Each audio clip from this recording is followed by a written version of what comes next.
오늘 브리핑에서는 오전에 개최된 제1차 수출 전략회의의 출범 의의와 회의에서 중점 논의된 사항에 대해서 설명을 드리고, 두 번째는 오전에 또 일론 머스크 테슬라 CEO와의 금일 화상 면담 결과, 그리고 조금 전 국토부, 기재부, 행안부 합동으로 발표한 공시가격 관련 부동산 규제 정상화 방안에 대해서 간략히 말씀드리겠습니다.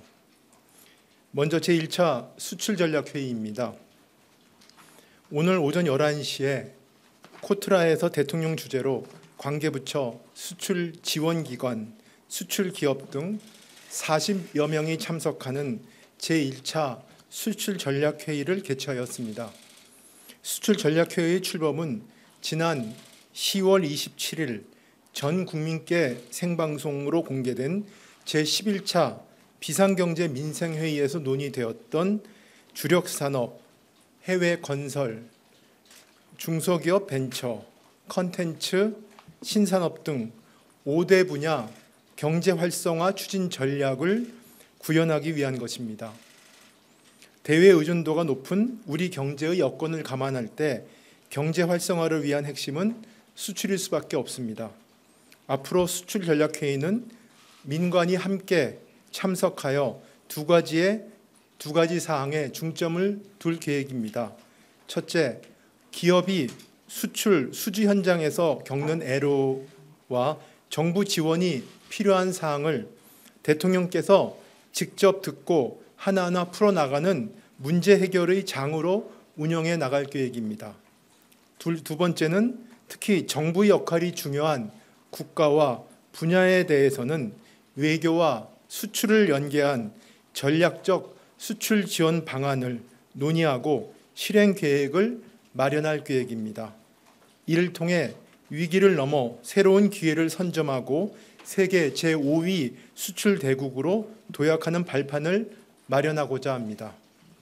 제1차 수출 전략 회의는 아세안, 중국, 미국 등 3대 주력 시장 진출 확대와 EU, 중동, 중남미 등 3대 전략 시장의 협력 확대 등을 담은 주요 수출 지역별 특화 전략 및 수출 지원 강화 방안과 최근 연이은 정상 경제 외교 성과를 대규모 수출과 해외 수주 확대로 연계시키기 위한 사우디, 아세안 등 정상 경제 외교 성과 이행 방안을 관계부처로부터 보고받은 이후 해외 수주 지원 및 정상 경제 외교 성과 확산과 수출 지원 강화 및 현장 애로 해소 방안에 대해 참석자들이 토론하는 방식으로 진행되었습니다. 오늘 회의에서는 특히 정상 외교 성과를 우리 국익으로 실현해 나가기 위한 방안이 중점적으로 논의되었습니다. 먼저 아세안 순방 관련입니다. 윤석열 대통령은 11월 11일부터 15일까지 아세안 G20 정상회의 참석을 위한 캄보디아, 인도네시아 순방 기간 중에 한 아세안 연대 구상을 제시하였습니다. 이와 같은 한 아세안 연대 구상을 기반으로 정부는 아세안 경제연대와 협력 방향을 3가지 키워드로 구체화하였습니다. 지난번 순방에서 제가 소개해드린 것처럼 첫 번째는 아세안의 협력 대상국 다변화입니다. 두 번째는 공급망 협력 강화입니다. 세 번째는 아세안 국가 경제 구조 전환의 동반자로서의 협력입니다. 그 출발점으로 G20 의장국인 인도네시아와 10건의 MOU를 체결하여 수도 이전, 핵심 광물, 디지털과 그린 전환 등 분야에서 협력의 속도를 내기로 하였습니다. 정부는 아세안 경제 연대와 협력 강화와 그다음에 인도네시아와의 MOU 이행을 위한 민간 합동 추진 체계를 마련하고 세부 실행 계획을 조속히 마련함과 동시에 조기에 성과를 가시화할 계획입니다. 다음은 사우디아라비아와의 경제협력 관련입니다. 아시는 바와 같이 지난주에 사우디 빈 살만 왕세자와의 공식 회담을 계기로 특별한 정상 경제외교 성과를 거두었습니다. 가장 큰 성과는 우리나라가 사우디의 국가 전략인 비전 2030의 중점 협력국 8개국인데 이 8개국을 넘어서는 핵심 협력 관계로 자리매김한 것입니다. 사우디는 8개 중점 협력국 중에서 한국과 일본 두 나라만 공동위원회를 두고 있습니다. 그런데 이번에 양국 중에서 우리를 먼저 방문하고 한국을 벤치마크 대상이라고 표현하는 등 강력한 협력 의지를 표명했습니다. 이 가운데 우리 기업은 사우디와 최소 290억 불, 총 26건의 계약과 MOU를 체결하였으며 그 내용이 구체적이고 사우디 측의 실행 의지도 강해 실현될 가능성이 매우 높다고 평가됩니다. 향후 최소 5천억 불 규모로 추정되는 네옴시티 프로젝트가 구체화되면 추가적으로 상당한 규모의 성과가 더해질 수 있을 것으로 기대합니다. 앞으로 26개의 MOU와 계약 사업의 추진 상황을 한국 사우디 비전 2030 위원회에서 사우디 측과 공동으로 점검하는 한편 관련 국내 기업, 지원 기관, 정부가 코리아 원팀으로 한 사우디 민간 추진위원회를 구성하여 진출 예정 기업의 애로사항을 파악하고 즉각 조치해 나가기로 하였습니다. 오늘 회의에 함께한 민간 참석자들은 아세안 사우디 협력 사업의 가속화를 위한 방안을 포함하여 수출과 수주와 관련된 다양한 건의사항을 정부에 전달하였습니다. 몇 가지를 소개해 드리겠습니다.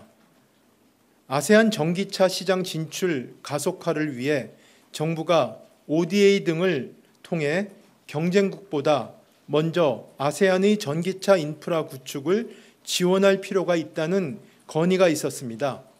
이에 대해 외교부 장관은 그린 ODA 지원 확대와 연계하여 아세안 내 전기차 인프라 구축도 지원해 나갈 계획이라고 답변하였습니다.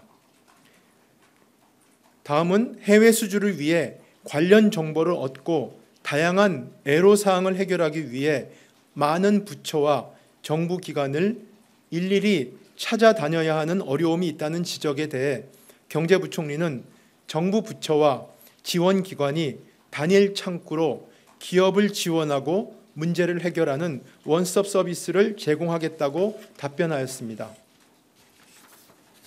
다음은 사우디 네옴시티 등의 고속철 사업 수주를 위해 공적 수출신용기관이나 EDCF 금융 지원이 필요하다는 건의에 대해 경제부총리는 사우디 고속철 사업이 우리나라 최초의 고속철 수출 사례가 될 수 있도록 수은, 무보 등 정책 금융기관과 자금 지원 방안을 적극 협력해 나가겠다고 답변하였습니다.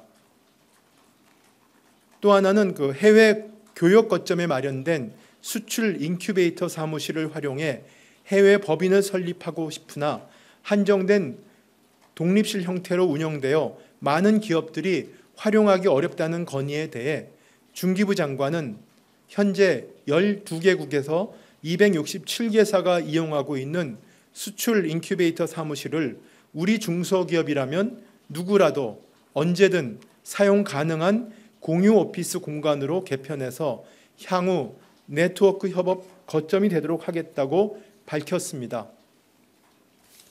윤 대통령은 또한 마무리 발언에서 두 가지 측면에서 오늘과 같은 수출 전략 회의를 통해 수출 드라이브를 다시 걸어야 할 때임을 강조하였습니다. 첫 번째는 글로벌 공급망의 디커플링과 국제 교역에 있어서 블록화 양상이 뚜렷해지고 있어 민간 기업이 경쟁력만 있으면 저절로 수출을 확대하는 데 한계에 직면하고 있다는 점입니다. 두 번째는 글로벌 북화 위기를 돌파하려면 수출 증대를 통한 경상수지 개선 등이 필요하다는 점입니다. 이 두 가지 측면에서 이제 정부와 민간이 수출이라는 한 방향으로 힘을 합쳐 나가자고 제안하였습니다.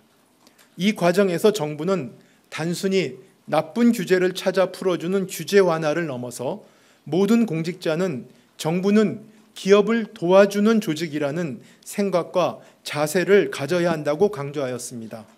동시에 대통령의 외교와 정상 등과의 만남은 안보 이슈를 제외하고는 철저하게 경제와 공급망 강화 등 비즈니스 이슈에 중점을 둘 것임을 다시 한번 강조하였습니다.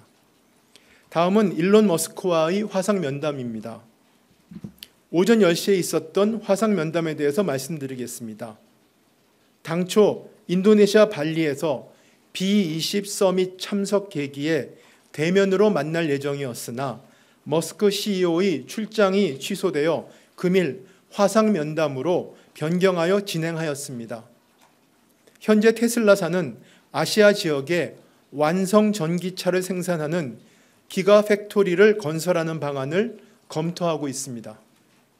윤 대통령은 우리나라가 보유한 세계적 수준의 자동차 산업 생태계와 투자 여건을 설명하고 한국을 기가팩토리 건설 후보지로 긍정적으로 검토해 줄 것을 요청하였습니다.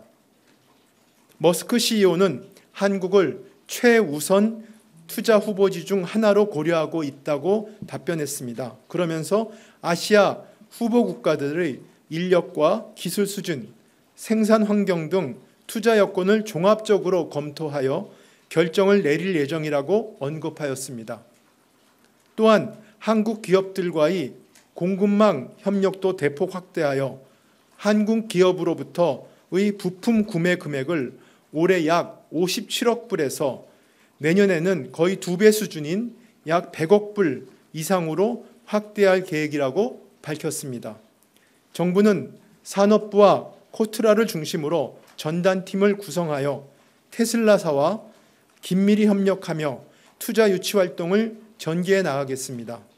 아울러 윤 대통령은 올해 6월 독자 기술로 발사에 성공한 한국형 발사체 누리호와 우주항공청 설립 계획 등을 언급하며 스페이스 X사와의 협력을 당부하기도 했습니다. 다음은 조금 전 2시 30분에 국토부, 기재부, 행안부, 3개 부처가 부동산 보유세 부담을 완화하기 위한 방안을 발표한 내용에 대해서 간단히 설명을 드리겠습니다. 지난 정부에서 수립된 비정상적인 공시가격 현실화 계획과 집값 폭등이 맞물리면서 공시가격이 급등하였고 결과적으로 국민들의 부동산 보유 부담이 급증하였습니다. 지난 대선에서 윤석열 대통령은 보유세 부담을 2020년 수준으로 환원시키기 위한 공약을 제시하였으며 최근에는 공약을 차질 없이 이행하고 집값 하락과 어려운 경제 여건 등을 감안하여 적극적인 부담 완화 방안을 마련하도록 관계부처에 특별히 지시하였습니다.